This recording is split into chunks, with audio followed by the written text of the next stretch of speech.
Hello students, मैं Ram बुर्डक Kings की online classes में आपका फिर से स्वागत करता हूं। एएमटी के इस लेक्चर में अपन देखेंगे कि जो रिमेनिंग टॉपिक रह गए थे, अपन कंपैरिजन कर रहे थे। कुछ टेक्निकल प्रॉब्लम की वजह से हमें वीडियो को रोकना पड़ा। हम फिर से कोई बात नहीं, उनको अभी कंटिन्यू करते हैं। इस लेक्चर में देखते हैं कि पहले हम क्या कर रहे थे कि सारा का सारा कंपैरिजन चल रहा था रेक्टेंगुलर सिस्टम में, सिलेंड्रिकल सिस्टम, स्फेरिकल सिस्टम। ठीक है, हमने पहले पॉइंट की बात कर ली थी। ठीक है, दूसरा हमने यूनिट वेक्टर्स की बात कर ली थी। हम तीसरे पॉइंट स्टार्ट कर रहे थे अभी, कौन सा? वो शेप ऑफ द सरफेसेस। तो हम लोग इसकी बात कर रहे थे। तो उसमें क्या होता है, देखो, अक्स बराबर कांस्टेंट। तो ध्यान से देखो, अक्स बराबर कांस्टेंट, दैट मीन्स, देखो, कोई बात नहीं, हमारे पास में जो भी इंस्ट्रूमेंट्स हैं उनके हिसाब से काम निकालना पड़ेगा। मेन समझना चाहिए, इस पे ध्यान नहीं जाना चाहिए सबका। ठीक है ना? ये क्या है, ये कुछ भी हो, हमें कोई मतलब नहीं है। अब देखो, हमें क्या करना है, अक्स बराबर कांस्टेंट पे क्या बनेगा। तो देखो ध्यान से, ये मान लो क्या है यहां पर। ठीक है, अक्स बराबर ये y है, ये z है और ये x है। अक्स बराबर एक पॉइंट लिए हम यहां आए, अक्स बराबर यहां पर आए, और इधर क्या है हमारे पास में y। अब ये y वेरिएबल है, बढ़ता जा रहा है। समझ रहे हो बात को? और यहां पर एक और पॉइंट, ये इस तरफ क्या है, z एक्सिस। ये अपने पास में x एक्सिस हो गया। ये तो कांस्टेंट वैल्यू है, ये तो कांस्टेंट। अब ये तो बढ़ नहीं रहा है, यहाँ तो पॉइंट फिक्स है। बढ़ कौन रहा है? एक तो z वाला वेरिएबल है, और कौन है? x variable. तो जो वेरिएबल है ये और ये दोनों मिलके क्या बनाएंगे, ये y और z मिलके ये बनाएंगे। ठीक है, इस प्रकार से वेरिएबल देखो ध्यान से, उधर मार्कर की तरफ तरफ, नीचे की तरफ ये बढ़ रहा है इस तरफ, और ऊपर ही बढ़ रहा है। तो ये जो सिस्टम बनेगा यहाँ पर, ये कैसा बनेगा? रेक्टेंगुलर। जब x बराबर कांस्टेंट होगा तो क्या बनेगा? रेक्टेंगुलर बनेगा। समझ में आई बात? तो यहाँ पर x बराबर कांस्टेंट अपने औजार रखते हैं, तो देखते हैं x बराबर कांस्टेंट पर सरफेस कैसी होगी? Rectangular. Surface is rectangular, surface is rectangular. तो लिख दो x बराबर constant, then surface is rectangular, surface is rectangular. अब y बराबर कांस्टेंट की मैं बात करता हूं। y बराबर कांस्टेंट होगा तब भी क्या होगा, y बराबर कांस्टेंट भी क्या होगा, तो उस कंडीशन में भी वही कंडीशन लगेगी। कौन सी लगेगी? y बराबर कांस्टेंट। यहां पर इस पॉइंट पे आ जाओ, इस पॉइंट पर एक तो अक्स चल रहा है और एक जेड चल रहा है। समझ रहे हो बात को?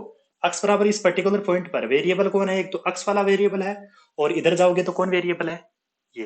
तो जब इधर और ये वेरिएबल चलोगे, एक तो वेरिएबल ये है, और एक ये तो अक्स वाला पॉइंट, इधर वाला पॉइंट तो यहाँ फिक्स हो गया, ये हो गया ना। तो इधर एक तो अक्स वेरिएबल और एक जेड वेरिएबल, तो ये भी क्या है अपना? रेक्टेंगुलर बनेगा। क्या बनेगा? रेक्टेंगुलर बनेगा। दैट मीन्स हम इसको भी लिख देंगे y बराबर constant, then surface is rectangular.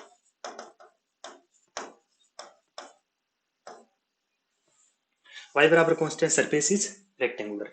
Now see अगला पॉइंट, नेक्स्ट पेज पे चलते हैं। तो बनाओ पहले तो चार्ट।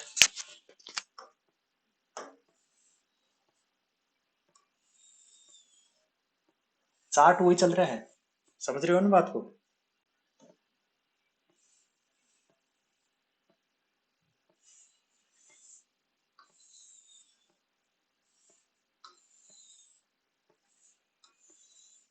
ठीक है, चलो यहां पर अब क्या करें, ये x बराबर कांस्टेंट हो गया, y बराबर कांस्टेंट हो गया।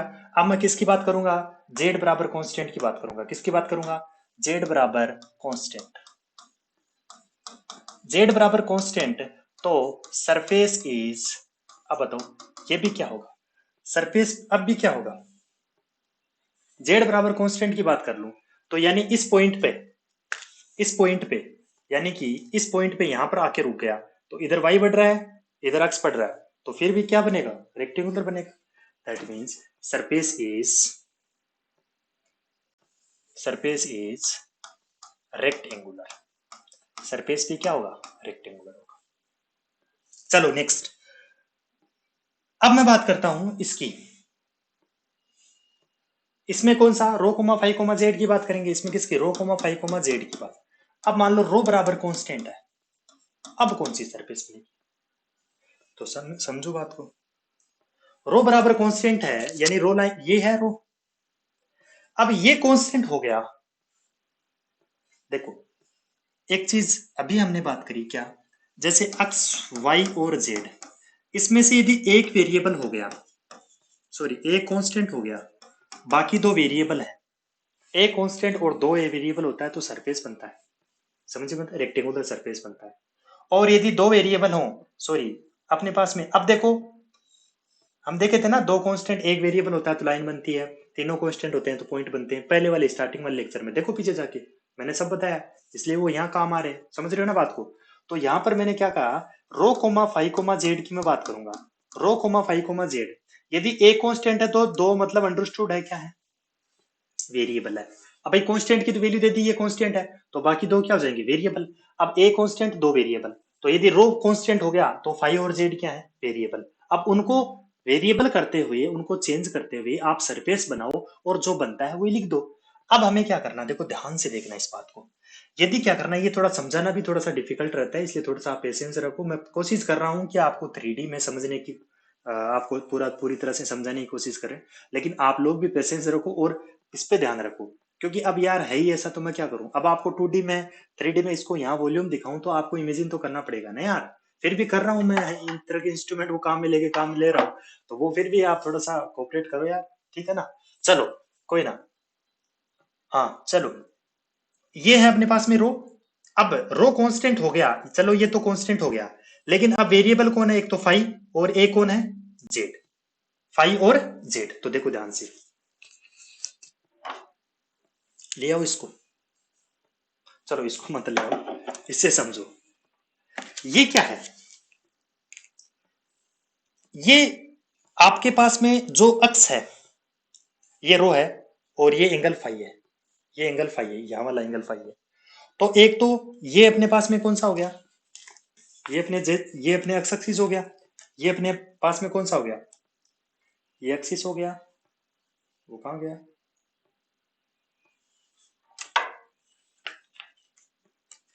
थोड़ा सा इसको,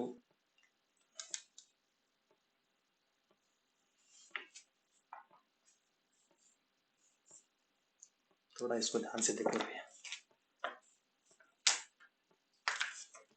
अब देखो ये थोड़ा सा समझो, ठीक है, ये इस तरह से है। ये अपने पास में एक्स एक्सिस हो गया, ये जेड एक्सिस हो गया जेड एक्सिस। अब ये जेड एक्सिस हो गया, दैट मीन्स अब यही औजार पड़ा था तो इसी को हमें लें, और क्या। अब ये अपने पास में हो गया एक्स एक्सिस, ये जेड एक्सिस। हमें किसकी बात है, रो कोमा फाइव कोमा जेड। अब ये रो था, ये रो तो कांस्टेंट हो गया। अब इसको ध्यान से समझना बात को, ये रो तो हो गया क्या, कांस्टेंट। ये पेन वाला जो है ना, ये रो है, ये वाला पेन, ठीक है, समझ रहे हो, ये रो है, ये जेड है। अब ये एंगल है क्या, ये एंगल क्या है, फाइव, ये एंगल फाइव। अब ये तो कांस्टेंट है, एक तो फाइव चेंज है और एक जेड चेंज हो रहा है, एक तो फाइव चेंज हो रहा है। अब फाइव जैसे ही चेंज होगा तो घुमाते जाओ, जहां चेंज हो रहा है तो फाइव क्या बनाएगा, ये पूरा घूमेगा। ये फाइव क्या बनाएगा, देखो फाइव चेंज हो रहा है तो फाइव चेंज हो रहा है तो फाइव इस तरह से घूमता हुआ पूरा क्या बना देगा, इस पेन को घूमते हुए देखो आप, इस पेन को घूमते हुए देखो, ये तो जेड हो गया ना, ये एक तो ये वेरिएबल है नहीं, इस तरफ भी वेरिएबल हो रहा है, ये क्या हो रहा है, फाइव वेरिएबल हो रहा है, ठीक है, और ये कांस्टेंट है। तो अब वेरिएबल फाइव हो रहा है तो फाइव जीरो से लेकर के फाइव कहां से चेंज हो सकता है, इस तरह से फाइव चेंज होता हुआ ये पूरा घूम गया, तो ये क्या बन गया, सर्किल। अब ये सर्किल घूमता घूमता ये यहां पर भी सर्किल बन रहा है, फिर इस पॉइंट पे भी सर्किल बन रहा है, ठीक है, यहां पर भी एक सर्किल बन रहा है। मतलब ये जेड वेरिएबल इस सर्किल बनते बनते इसके अकॉर्डिंग, इसके अक्रॉस यहां सर्किल बना, ठीक है, यहां सर्किल बना, यहां सर्किल बना, यहां सर्किल बना, जलेबी भाई, जलेबी बनते बनते ये क्या बन गया, ये बन गया सिलेंडर। तो सरफेस कैसी बन गई, जब रो बराबर कांस्टेंट यानी फाइव और जेड दोनों अंडरस्टूड क्या है, वेरिएबल है। अब ये दोनों वेरिएबल हैं, उस कंडीशन में क्या होगा, हमारे पास में जो स्फीयर बनेगी वो क्या बनेगी, सिलेंडर। तो रो बराबर कांस्टेंट है तो सरफेस क्या बन जाएगी, ऑटोमेटिकली क्या बन जाएगी, सिलेंड्रिकल। सरफेस इज, थोड़ा सा आपको पेशेंस लगना है, सिलेंड्रिकल, सरफेस इज सिलेंड्रिकल। अब फाइव बराबर कांस्टेंट कर दो, अब चलो फिर से, ये थोड़ा सा मेरे लिए भी डिफिकल्ट है थोड़ा, लेकिन आप थोड़ा कोशिश करो इसको समझने के लिए, क्योंकि ये टीचर्स के भी लिए भी, मेरे लिए नहीं, जो भी एएमटी पढ़ाएगा उसके लिए भी, बेचारे के लिए वो थोड़ा समझाना थोड़ा सा डिफिकल्ट रहता है। अब देखो ये फाइव, फाइव कांस्टेंट हो गया तो वेरिएबल कौन हो गया, रो, और ए क्या हो गया, जेड। रो और जेड, अब देखो इसको समझो बात को, रो किस तरफ है, रो किस तरफ है, ये रो है, इसको समझो, ये रो है। अब ये एंगल है, ये एक्स एक्सिस है, ये एक्स एक्सिस है, ये रो है, ये एंगल फिक्स हो गया। अब ये चेंज नहीं होने वाला, मतलब ये पेन यहीं रहने वाला है।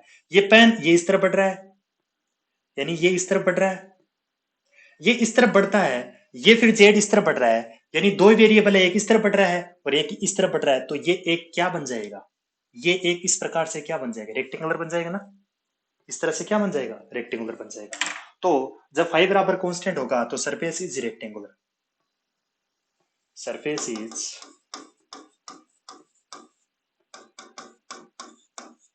Rectangular, surface is rectangular. अब रो फाइव और जेड, अब जेड बराबर कांस्टेंट कर दो, अब जेड बराबर कांस्टेंट कर दिया तो वेरिएबल कौन हो गया, ये दोनों वेरिएबल।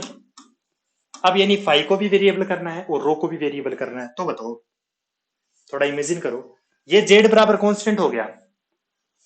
अब एक तो हमें क्या किसको वेरिएबल करना है, वही देख, यानी जेड कांस्टेंट हो गया, दैट मींस ये वाला पॉइंट तो कांस्टेंट हो गया, यानी यहां क्या आ गया, ये क्या है, एक्स है, एक्स को तो लेना नहीं है, ये अपने पास में क्या है, रो है, और एक फाइव, रो और फाइव दोनों वेरिएबल है, यानी ये भी इस तरफ बढ़ेगा और ये भी बढ़ेगा, तो ये इस तरफ घूमेगा, ठीक है।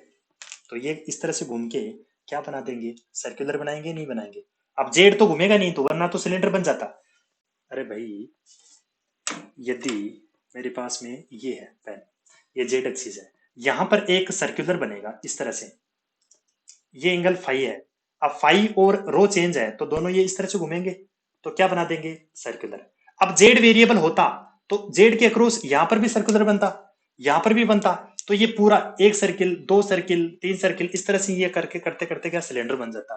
लेकिन हमने क्या, जेड तो फिक्स हो गया, अब एक पॉइंट पर जेड फिक्स का मतलब जेड बराबर जीरो भी हो सकता है, जेड बराबर दो भी हो सकता है, जेड बराबर पांच भी हो सकता है। जैसे मान लो यहाँ आकर हमने जेड की ये लाइन है यहाँ पर फिक्स हो गया, अब हमें वेरिएबल कौन कौन सा करना है, ये तो एक तो इस तरह बढ़ता रहेगा और एक एंगल बढ़ता रहेगा, तो एंगल को बढ़ाओ, तो एंगल इस पॉइंट पर है, सिर्फ इस पर्टिकुलर पॉइंट पर ही घूमेगा, तो इस पॉइंट पर दो वेरिएबल इस तरह घुमाओगे तो ये सिर्फ और सिर्फ क्या बनेगा, एक सर्किल बनेगा और कुछ भी नहीं बनेगा।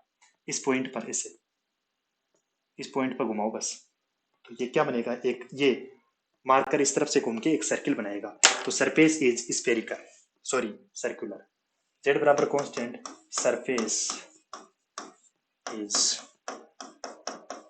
सर्कुलर।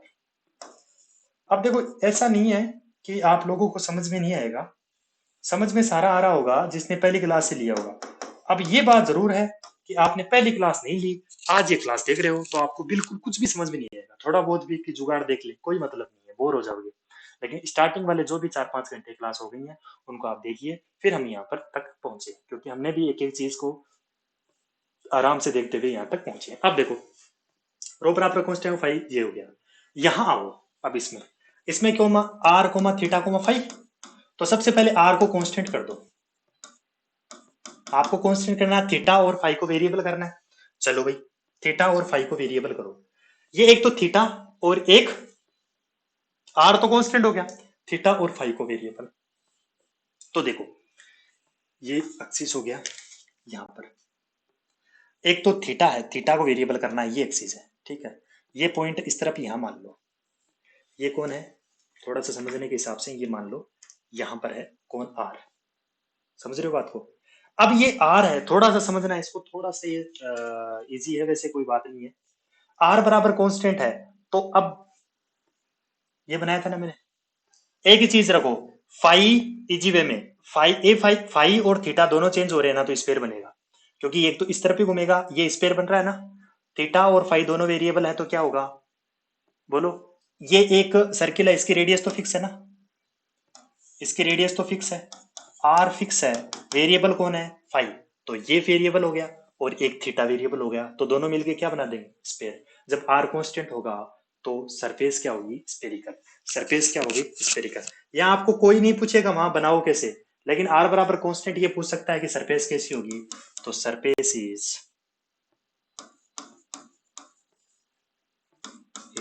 स्फेरिकल। ठीक है, सरफेस कैसी हो जाएगी, स्फेरिकल। Surface is spherical. अब थीटा बराबर कांस्टेंट, बताओ थीटा बराबर कांस्टेंट होगा तो क्या होगा, ये कांस्टेंट हो गया। अब वेरिएबल कौन है, एक तो क्या हो जाएगा, एक तो आर वेरिएबल हो जाएगी, एक तो रेडियस वेरिएबल हो जाएगी इस तरह से, और एक फाई। अब फाई वेरिएबल का मतलब इस तरह से बनेगा, यानी बेस किस तरह से बन गया ये, और वेरिएबल कौन है, थीटा तो कांस्टेंट है, यानी ये यहां पर तो ये तो कांस्टेंट है। ठीक है, अब एक मिनट, अब ये तो थीटा तो कांस्टेंट है, अब थीटा कांस्टेंट होगा तो इसको इस तरह से घुमाओ, घूमेगा भी, तो इस तरह से घुमा के देखो, तो ये क्या बनेगा, ये इस तरह से ये है, ये घूम के इस तरफ से आ जाएगा। अब देखो ये थीटा तो कांस्टेंट हो गया ना, अब ये घूम रहा है इस प्रकार से क्योंकि फाई घूम रहा है। अरे इस तरह से देखो यार, अब 3D में मैं कैसे बताऊं आपको, इससे आई होप आप समझ रहे होंगे। ठीक है ना, थोड़ा सा आप इमेजिन करो, भाई दो वेरिएबल है, यहां से मैंने क्या किया, R comma theta comma phi, इनमें से मैंने क्या किया, अब की बार किसको माना है, थीटा को कांस्टेंट माना है, तो वेरिएबल कौन को होंगे, आर और फाइव क्या होंगे, वेरिएबल होंगे।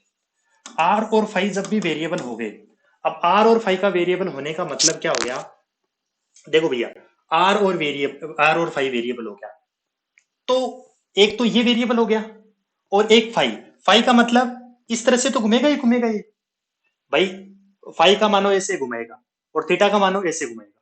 ठीक है, तो अब ये आर वेरिएबल हो रहा है तो ये भी वेरिएबल है, अब इस तरह से घुमाएगा तो ये घुमाएगा, तो ये घुमा दिया, तो यानी ये एंगल तो, जो एंगल है, ये जो एंगल है ये थीटा तो देखो कांस्टेंट रहा, लेकिन इसके इर्द गिर्द ये घूम गया पूरा, दैट मीन्स ये कौन सी शेप है, कोनिकल शेप है। कौन सी शेप है, conical shape. That means theta बराबर कांस्टेंट है, तो उस कंडीशन में surface is conical, conical surface.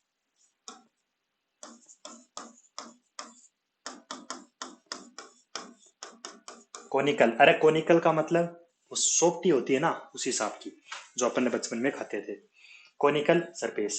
अब ये हो गया। अब देखो तीसरी चीज, फाइव बराबर कांस्टेंट। अब फाइव बराबर कांस्टेंट हो गया तो इसको बताओ, अब जब फाइव बराबर कांस्टेंट होगा तो सर्किल कैसा बनेगा, इसको ध्यान से देखना।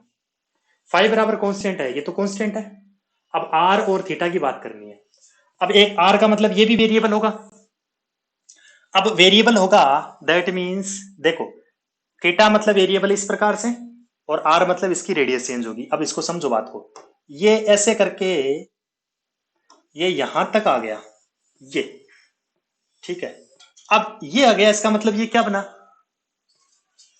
ये क्या बना, ये सेमी, ये क्या बना, सेमी सर्किल। इतना क्या बन गया, सेमी सर्किल। दैट मीन्स यदि फाइव बराबर कांस्टेंट है तो सरफेस इज सेमी सर्किल। तो अब ये 3 पॉइंट हो गए, शेप ऑफ द सरफेस भी देख लिया, शेप ऑफ द सरफेस भी देख लिया। अगला पॉइंट हम देखेंगे कि किस प्रकार से इनकी रेंज होगी, रेंज ऑफ द पैरामीटर। तो पैरामीटर की रेंज हमें देखनी है, तो उसका अगला पॉइंट हम देखते हैं, फिर से चार्ट बनेगा। चौथा point,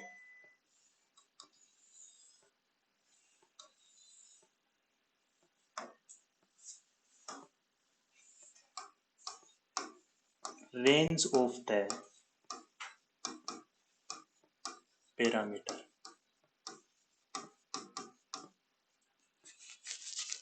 range of the parameter which represent all region, जो सारे रीजन को बताते हैं। ठीक है, विच रिप्रेजेंट्स ऑल रीजन। ठीक है, तो अब तीनों सिस्टम के बनाने हैं, तो पहले क्या देखो किसका, रेक्टेंगुलर सिस्टम का। रेक्टेंगुलर सिस्टम में तीन ही है, एक तो अक्स है, एक वाई है, और एक जेड है।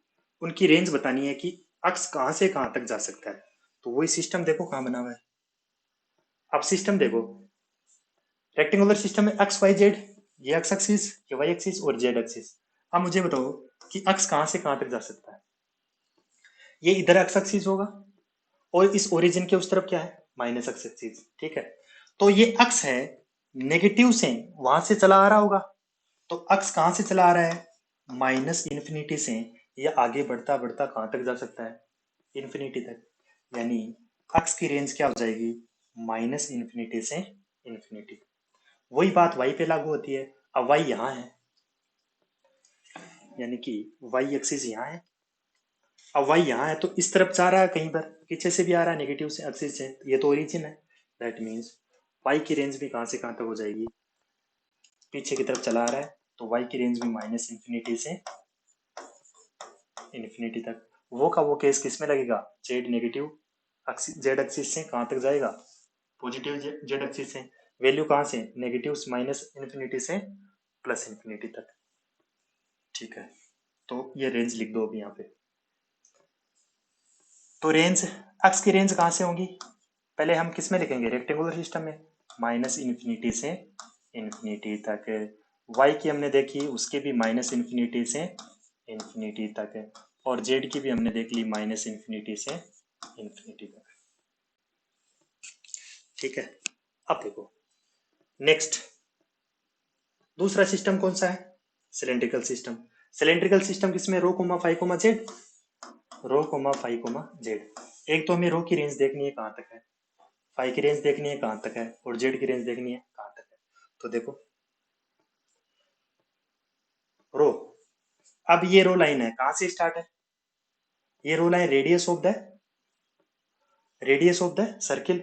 अब रेडियस ऑफ द सर्किल तो यहाँ ओरिजिन से, यानी इस रो की यहाँ तक लंबाई मान लो 2 सेंटीमीटर है, ठीक है। तो ये जो सिस्टम है यहाँ पर, यहाँ तो ओरिजिन है, तो ये जीरो से लेकर कहाँ तक जा सकती है, ये बढ़ बढ़ सकती है ना, कहीं पर जा सकती है, रोक तोड़ सकते हो, इन्फिनिटी पे इसकी वैल्यू ले सकते हो। तो रो की जो रेंज होगी वो जीरो से कहाँ तक होगी, इन्फिनिटी तक। तो रो की रेंज होगी जीरो से इन्फिनिटी तक, रो की रेंज होगी जीरो से, जीरो भी शामिल है, इन्फिनिटी को हम इसमें इंक्लूड नहीं करते हैं, ठीक है, इन्फिनिटी को वैल्यू पता थोड़ी है। अब देखो नेक्स्ट, फाई की रेंज देखनी है, आ जाओ इसमें कोऑर्डिनेट सिस्टम में। फाई की रेंज बताओ कहां से कहां तक है। अब ये फाई देखो, ये एक्चुअली इस तरह से है जेड एक्सिस, ठीक है। इससे यहां से एंगल बनता हुआ ये है, अब ये एंगल है। अब जब ये यहां पर होगा तो फाई बराबर जीरो। अब ये घूमता घूमता घूमता घूमता घूमता घूमता वापस घूमता घूमता कहां तक आ जाएगा, 360 डिग्री तक। यानी यहां से चला था जीरो से, और ये पूरा घूमता हुआ कहां तक आ जाएगा, पूरा चक्कर लगा दिया। पूरा चक्कर लगाने का मतलब कितना हो गया, पूरा चक्कर का मतलब हो गया 360 डिग्री पे पूरा घूम गया, पूरा सर्किल घूम गया। दैट मीन्स इसकी रेंज कितनी हो जाएगी फाई की, जीरो से यहाँ से 2 पाई तक। 360 को क्या लिखते हैं, 2 पाई। तो इसकी रेंज कितनी होगी, जीरो से 2 पाई। अब आप बोलोगे कि यहाँ 2 पाई के इक्वल का साइन क्यों नहीं लगाया, जब यहाँ पर जीरो से एंगल फाई, यहाँ पर जीरो लगा, ये 2 पाई लगा दिया। अब 2 पाई का मतलब जहां पर इसको इंक्लूड इसलिए नहीं किया क्योंकि जैसे मान लो जहां 2 पाई का मतलब वही पॉइंट आ गया वापस, अब वो पॉइंट आ गया मतलब जीरो। तो रेंज कहां से, जीरो से लेकर के फाई की कहां तक, जीरो तक, ठीक है। तो जीरो तो हमने ऑलरेडी काउंट कर लिया, ठीक है ना। तो इसलिए हम इसको रेंज को कहां से दिखाते हैं, जीरो से लेकर के 2 पाई तक। अब रेंज किसकी बच गई, जेड की। तो जेड की तो वही है, जेड एक्सिस तो सब में कॉमन है। जेड एक्सिस तो जो सिलेंड्रिकल सिस्टम है और रेक्टेंगुलर सिस्टम है दोनों में कॉमन है। तो जेड की रेंज क्या हो जाएगी, माइनस इन्फिनिटी से प्लस इन्फिनिटी। देखो ये रहा जेड की, माइनस इन्फिनिटी से प्लस इन्फिनिटी तक।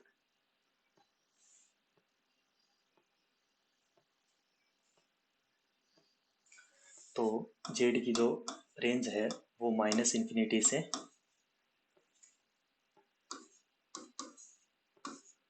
इन्फिनिटी तक। अब आ जाओ इसमें स्पेरिकल सिस्टम में, R comma theta comma phi. अब आर की रेंज बतानी, आर की रेंज बतानी है। तो आर बताओ, यहां से ये 0 है, 0 से लेकर कहां तक चलेगा? 0 इसकी, यानी इस जो अपनी ये आर क्या है? Radius of the sphere. अब रेडियस ऑफ द स्फीयर का मतलब ये 0 है, यानी यहां से 0 से लेकर कहां तक हो सकती है? आउटवर्ड डायरेक्शन में कितना बड़ा स्फीयर हो सकता है? तो आर की यूनिट कहां से, रेंज कहां से होगी? 0 से लेकर के इन्फिनिटी तक। तो रेंज ऑफ द आर की रेंज होगी कहां से? 0 से लेकर के इन्फिनिटी तक। रेंज ऑफ द आर कितनी हो जाएगी? 0 से लेकर के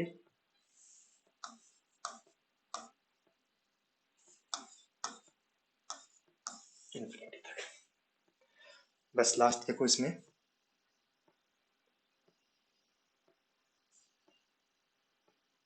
are comma theta comma phi. अब थीटा की रेंज बताओ, थीटा कहाँ है पहले देखो इस स्पेक्ट्रल सिस्टम में। ये थीटा है, थीटा कहां से कहां तक चलेगा? अब ये क्या है? रो लाइन और आर लाइन और जेड एक्सिस के बीच में एंगल है। अब ये आर लाइन कहां से कहां तक जा सकती है? यहां पर होगी तो थीटा 0, और ये चलता चलता कहां तक जाएगी? पाई तक। ठीक है, दैट मीन्स थीटा की रेंज कहां तक हो जाएगी? 3D में है, थोड़ा सा समझना पड़ेगा। थीटा क्या हो जाएगा? रेंज इसकी कहां से कहां तक होगी? 0 से लेकर के पाई तक। कहां तक होगी? पाई तक। अब ये पाई इंक्लूड होगा। अब देखो लास्ट में फाई, फाई की रेंज क्या है?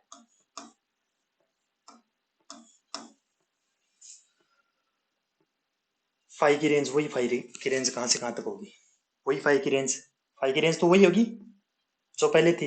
ये पूरा सर्किल काउंट करेगा, तो इसका मतलब फाई की रेंज तो 0 से कहां तक हो जाएगी? 2 पाई तक। ये वाला कॉमन हो जाएगा सीधा सीधा।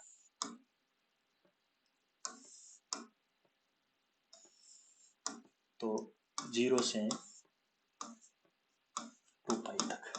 ठीक है, तो ये सारा सिस्टम था कि किस प्रकार से हमने देख लिया। 2 पॉइंट और देख लिए इसके, कौन सा? एक तो शेप ऑफ द सरफेस, और एक हो गया रेंज ऑफ द पिरामिड।